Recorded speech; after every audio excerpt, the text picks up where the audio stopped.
Attorney General William Barr releasing a 4-page summary of Robert Mueller's findings and setting the stage for the next political battle in Washington. A growing debate now playing out on when exactly lawmakers and the American public will see the full Mueller report. Joining me now is Trey Gowdy, former chairman of the House Oversight Committee and a Fox News contributor. So there has been this debate about how could somebody like Bill Barr actually read a 300-page document and summarize it in 48 hours. You tell me, you're a lawyer. That's possible, right? It's more than possible. I mean, he's actually a smart lawyer. I'm not. I probably could read 300 pages in a weekend, but Bill Barr definitely can. And, you know, it's not like you're summarizing something that's really complicated. Do you have sufficient evidence upon which to charge people with conspiracy, collusion, coordination, whatever you want to call it? And then the other summary, which people oftentimes forget about, what did Russia do to this country in 2016? He summarized it. I'm quite certain he read it. He's a really, really smart guy, which is something that should give all of us confidence. 300 pages is not that much. Do you... I understand some Democrats' point that if the shoe were on the other foot, right, would you, when you were back on the committee, would you have accepted a 4-page summary from Eric Holder, for example, without further information? And you would probably demand all of the report as well?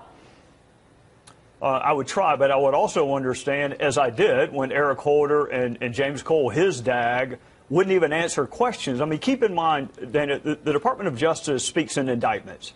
They don't write biographies. They don't write reports on people. They don't do Oppo research. They issue indictments. So if I were to ask Eric Holder or DAG James Cole, why didn't you indict this person? They wouldn't answer the question. They don't have to answer it.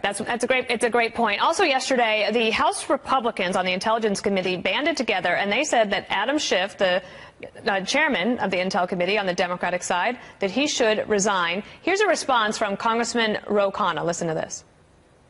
Adam Schiff shouldn't resign. Look, we have a separation of powers. That's part of the Constitution. You have strong oversight. And the president who can stand up to Xi Jinping can take Congress's oversight or a robust press. So let's move on. Let's figure out things we can come together on. We know the Russians interfered. Put aside President Trump. I was talking to Kevin McCarthy. I said, how do we prevent further interference? What do you make of the Republicans asking Adam Schiff to resign?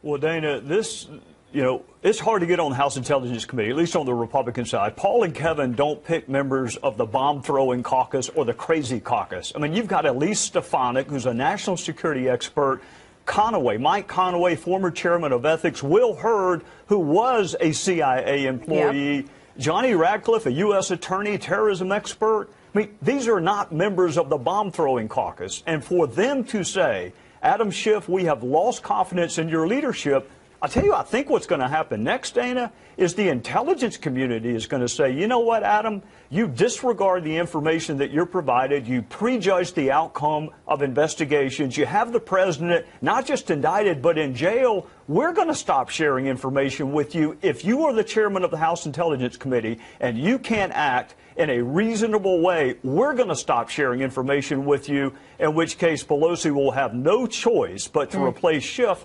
And look, the next in line is Jim Himes, who's every bit as progressive. He's just a lot more reasonable than Adam Schiff. And maybe responsible with information. I have one last quick question for you. There was this text message that was revealed from Page, of course, you remember Lisa Page, to McCabe on the 12th of December of 2016, saying, by the way, DNI James Clapper told Pete that he, Clapper, was meeting with the CIA director and his deputy for dinner tonight. Just FYI, basically, for your situational awareness. And McCabe says, okay. Thoughts on that? We've been waiting to find out what it was, this insurance policy that they were talking about. Yeah, we actually looked into that, Dana. I think it's really important. That was December of 2016, right? Yes.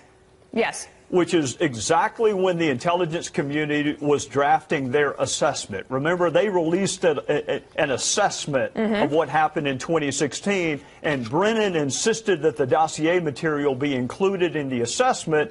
Therefore, when it's leaked, the public has information about the dossier in great detail. So we looked into that meeting. I don't think we found anything untoward with that dinner.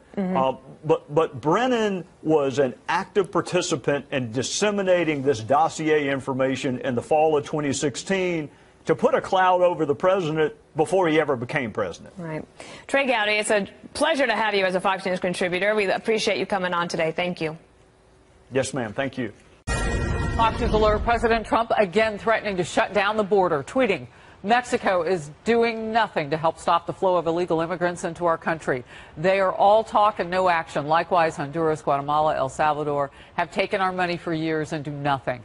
The Dems don't care. Such bad laws may close the southern border!" Exclamation point. All this as DHS Secretary Kirstjen Nielsen has announced the signing of a historic regional compact with Central American countries aimed at stemming migration at its source.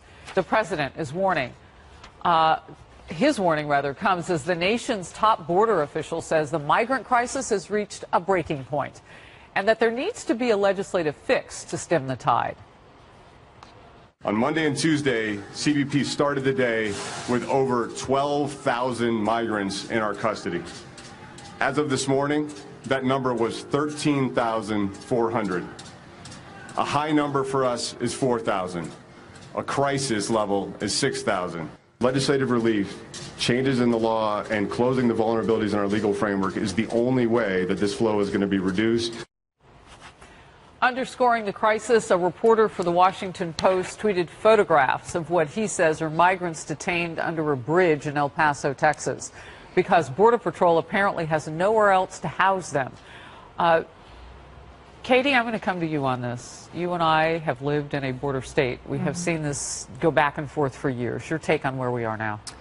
It's just incredibly frustrating to watch Congress not deal with this issue. We can talk about comprehensive immigration reform, we can talk about all this stuff, and it doesn't address the issue. You can see the photos here.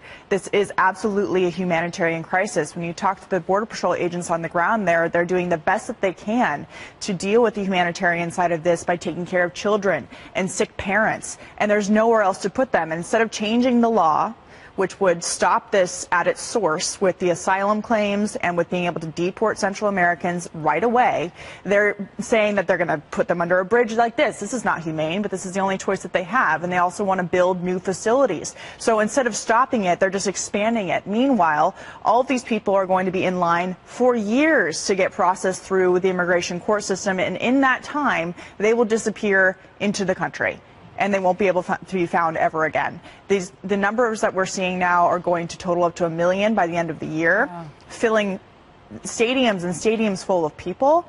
And it's unfair to put Border Patrol and ICE agents into this position because they're being accused of being inhumane when Congress isn't changing the laws that allow them to do their jobs. You know, Marie, and you couple all of that with a couple of other facts. The Border Patrol has a hiring and retention an incredible problem right now.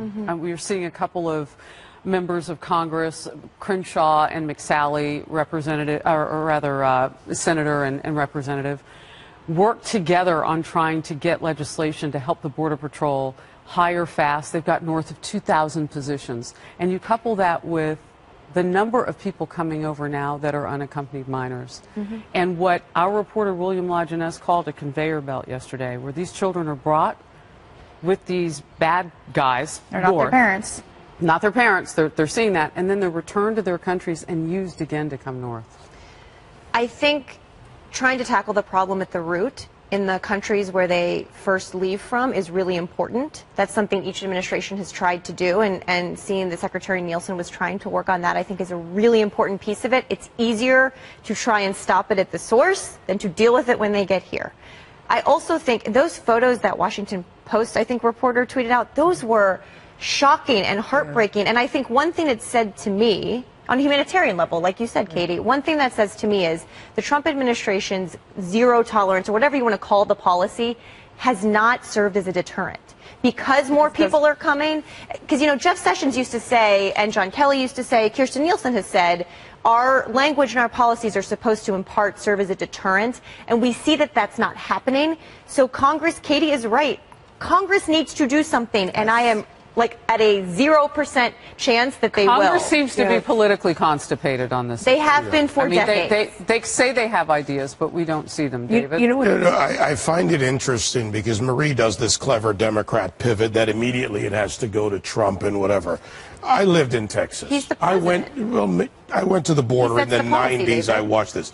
The policy issue here is not either you stop it in the country of origin or at the border. It's that you must do both. The problem is working with these countries, and I just had several long conversations with a Colombian senator about the problems in her country and the people that are passing through to come here. They're not stopping it there. So we have to close the border, stop the problem, send that back so the children that are being used as tools for human trafficking are not reused and re-abused. You can't just do one or the other, and it's a fantasy to believe that Guatemala, El Salvador, Colombia, those leaving Venezuela, over 1.3 million who've crossed into Colombia, all of them are suddenly going to stay there. And in this latest caravan, there are 700 reported Cubans, about that many, leaving Mexico because Mexico doesn't deport all the Cubans that go to Mexico.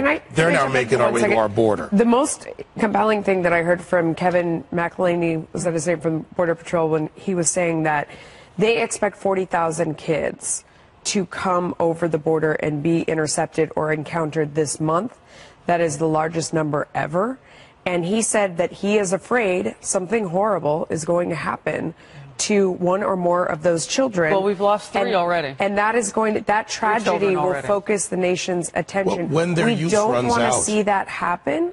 But that, if nothing else, that possibility and that humanitarian crisis should focus everyone away from the politics of this and on some sort of solution. Can I just say one more thing about the kids and the 40,000 who come here? So if you come here as an unaccompanied minor, you now are put with a sponsor. And the last bill that President Trump signed with the national emergency allows for amnesty for anybody who says they will be a sponsor. They don't have to be their parents or a family member. And there was a whistleblower named Jason Piccolo, who I interviewed a couple of months ago, who worked for the Obama administration in 2014 and blew the whistle about these kids being placed with sex traffickers in the United States who were saying that they were sponsors. And because there's such a backlog with the 40,000 kids, they don't have the proper time to do the vetting on the adults that they're sending them to. So the abuse continues once they are inside the country, and yet all of the focus has been about ripping, children away from their parents, when Border Patrol is trying to make sure that these kids are not being placed in a trafficked in an abusive situation, which ends up being the situation most of the time. Well, and it comes back to what I was saying to Marie about the hiring, about getting enough eyes on the situation. I mean, when you have any agency that has that many openings and they're tasked with doing this sort of thing, it is a recipe. It is toxic. It is a recipe for disaster. And morale. Let's pray that it doesn't continue. Yeah.